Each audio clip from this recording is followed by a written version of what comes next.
Students, अब हम लोग करने जा रहे हैं सम नंबर 11 है टेक्स्ट बुक का, chapter number 10 science light reflection and refraction का न्यूमेरिकल में करने जा रहा हूँ। 11 सम जो आपकी टेक्स्ट बुक की एक्सरसाइज के अंदर दिया गया है वो मैं करने जा रहा हूँ। मैं सारे न्यूमेरिकल्स के सॉल्यूशन सेपरेटली वीडियोस पे पोस्ट कर रहा हूँ। आप हर एक वीडियो के अंदर सेपरेटली चेक कर सकते हो कि हर एक के सॉल्यूशन कैसे आते हैं। ठीक है, इस वीडियो के अंदर मैं सॉल्व करने जा रहा हूँ 11 सम ऑफ एक्सरसाइज। तो ये है एक concave lens of focal length 15 centimetre forms an image 10 centimetre from the lens. How far is the object place, मतलब हमको इमेज डिस्टेंस फाइंड करना है और दूसरा हमको रे डायग्राम उसका ड्रॉ करना है। ठीक है, चलो तो हमको ये चीज मालूम है कि हमारे पास क्या डेटा है, फोकल लेंथ है 15 सेंटीमीटर। अब मान लो कि ये हमारा प्रिंसिपल एक्सिस है, मान लो ये रफ डायग्राम में ड्रॉ कर रहा हूँ, ये है हमारा कॉन्केव लेंस। ठीक है, अब हमको मालूम है कि जो इंफिनिटी से आती है रे वो डाइवर्ज हो जाती है। ठीक है, तो ये आएगा टेंड्स टू मीट बैक, यहाँ पे हमारा एफ है, मतलब कॉन्केव जो लेंस है, कॉन्केव लेंस, उसके अंदर हमारा फोकल लेंथ हमेशा किस तरफ आएगा, on the behind of the lens. ठीक है, तो ये हमेशा नेगेटिव होगा बाय साइन कन्वेंशन। चलो तो हमारे पास जो डेटा है उसके हिसाब से फोकल लेंथ हमारी हो जाएगी f इज इक्वल्स टू 15 है तो -15 सेंटीमीटर। ठीक है, फिर forms an image 10 centimetre from the lens, मतलब इमेज डिस्टेंस हमको दिया है, image distance, yes image distance है हमारे पास, image distance v is equals to 10 centimetre. Image कहाँ पे बनेगी ये बहुत इंपॉर्टेंट है, इमेज कहाँ पे बनेगी फोकल लेंथ के अंदर 10 सेंटीमीटर, फोकल लेंथ में 15 सेंटीमीटर है और उससे अंदर हम लोग इमेज बन रही है, उसके अंदर इमेज बन रही है, बराबर ना। तो वर्चुअल इमेज हमेशा तब बनती है, ठीक है, जब मतलब यहाँ पे मान लो कि यहाँ पे कुछ इमेज बन रही है, ये 10 है टोटल, यहाँ पे ये 15 है तो ये 10 है, यहाँ पे कुछ ऐसी इमेज बन रही है, तो ये वर्चुअल इमेज बन रही है। कहाँ पे बनेगी, ऑब्वियसली बनेगी on the behind the lens, behind the lens बनेगी। देखिए मैं कैसे मैं आपको दिखाता हूँ, देखो। ठीक है, तो ये जब बन रहा है ना तो हमको सारे प्रॉपर्टीज और वो सब अगर मालूम है कि किस हिसाब से कहाँ पे कौन सा इमेज बनता है कॉन्केव के अंदर, कॉन्वेक्स के अंदर, तो आप इजीली सब कुछ फ्रेम कर सकते हो। देखो अब यहाँ पे हमारे पास है लेंस है, तो लेंस कौन सा है हमारे पास, कॉन्केव लेंस। ठीक है, कॉन्केव लेंस है, तो हम लोग ऑब्जेक्ट डिस्टेंस हम लोग ले लेते हैं u, जो हमको फाइंड करना है। अब लेंस फॉर्मूला क्या है, लेंस फॉर्मूला है हमारे पास 1/f is equals to 1/v minus 1/u, ये हमारी लेंस फॉर्मूला है। ठीक है, चलो तो हमारे पास फोकल लेंथ नेगेटिव है, -1/15 मैंने ले लिया, इमेज डिस्टेंस है 10, अब ये बिहाइंड है तो ये माइनस ही आएगा हमेशा, -1/10 और ये -1/u, वैसे का वैसे। चलो ये चीज इस तरफ आ जाएगी तो ये हो जाएगा 1/u और ये 1/15 इस तरफ, मतलब 1/15 माइनस 1/10।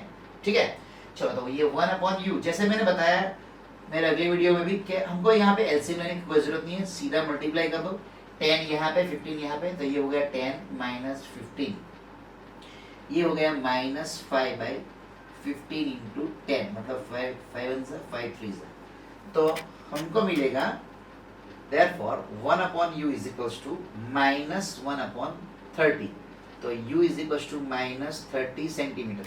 इमेज डिस्टेंस हमेशा नेगेटिव होता है, हमको मालूम है, इसलिए u नेगेटिव है। ठीक है, it will behind the image, always place behind the lens. Okay, चलो अब हमको ये इमेज डिस्टेंस मिल गया, अब हम लोग आराम से रे डायग्राम ड्रॉ कर सकते हैं, बहुत इजी है।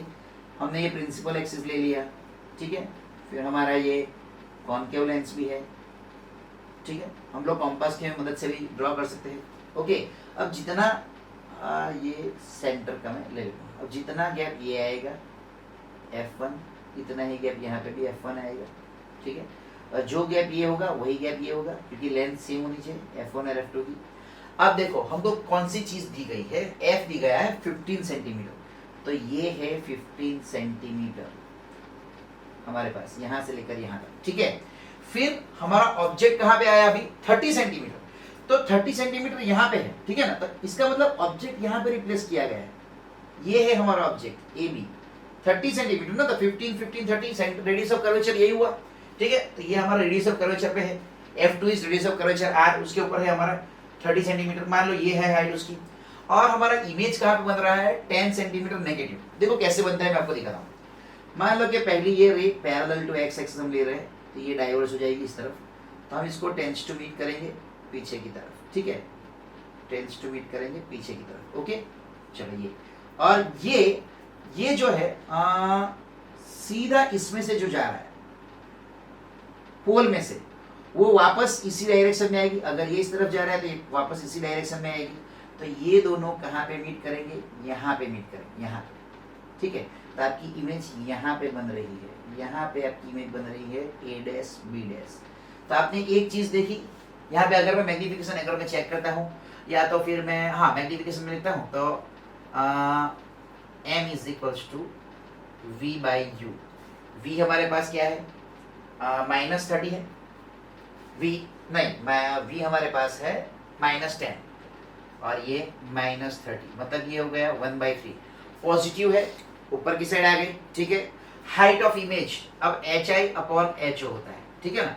अब हाइट ऑफ ऑब्जेक्ट पॉजिटिव ही होता है, तो मुझे मिलेगा HI is equal to 1/3 of HO। अब ये पॉजिटिव है, ये वैल्यू पॉजिटिव आ गई, मतलब हाइट ऑफ इमेज भी पॉजिटिव आ गई। हाइट ऑफ इमेज पॉजिटिव मतलब इरेक्ट हो गया, सॉरी वर्चुअल नहीं होगा, ये होगा, वर्चुअल होगा, क्योंकि ये rays are tending to meet, not actually meeting, तो ये वर्चुअल इमेज हो गई, ठीक है ना। अब ये वर्चुअल इमेज है, तो हम लोग को किस तरीके से मिलेगी? देखो इस तरीके से, यहाँ पे डिमिनिश्ड छोटी मिल रही है 1/3, दैट इज जो ऑब्जेक्ट होगा उसकी 1/3 साइड की मिल जाएगी, ठीक है। और ये कैसी है? अगर रियल होती तो कैसी होती? रियल तो इन्वर्टेड होती, वर्चुअल है तो इरेक्ट है, इरेक्ट मतलब सीधी। तो ये हमको मिल रही है वर्चुअल और इरेक्ट। देखो कैसे है, यहाँ पे ये पॉजिटिव है, हाइट पॉजिटिव है, ओके, मैग्निफिकेशन भी पॉजिटिव है, हमारा मैग्निफिकेशन पॉजिटिव आ गया, 1/3 आ गया। तो इसका मतलब ये हुआ कि ये इमेज होगी वर्चुअल और erect. Rays are not actually meeting, rays are tending to meet, ठीक है। तो ये चीज हमें से ध्यान में रखना कि आपके मैग्निफिकेशन के हिसाब से भी आपको मिल जाएगा कि एक्चुअली इमेज कैसी फॉर्म हो रही है। मान लो कि आपको HI/HO, ठीक है ना, ये ग्रेटर देन 0 मिला। अब ये देखो सीधी सी बात है कि HI अगर ये पॉजिटिव है तो HO तो पॉजिटिव है ही, तो ऑब्वियसली HI भी ग्रेटर देन 0 हो जाएगा, क्योंकि ये तो ऑलरेडी पॉजिटिव है, ठीक है ना। तो ये ऑटोमेटिकली पॉजिटिव हो जाएगा। अगर ये पॉजिटिव है तो इसका मतलब ये हुआ कि हाइट ऑफ इमेज कुछ इस तरीके से, मतलब ये क्या हुआ कि इरेक्ट है, और इरेक्ट हमेशा कैसे होती है? वर्चुअल। इरेक्ट हमेशा वर्चुअल होती है, और रियल हमेशा कैसा होता है? इन्वर्टेड, रियल एंड इन्वर्टेड, ठीक है, ओके। तो ये ध्यान में रखना, ओके। तो हम लोग को ये मिल गया, इमेज डिस्टेंस मिल गया, और ये हमारा रे डायग्राम भी रेडी हो गया, ओके। चलो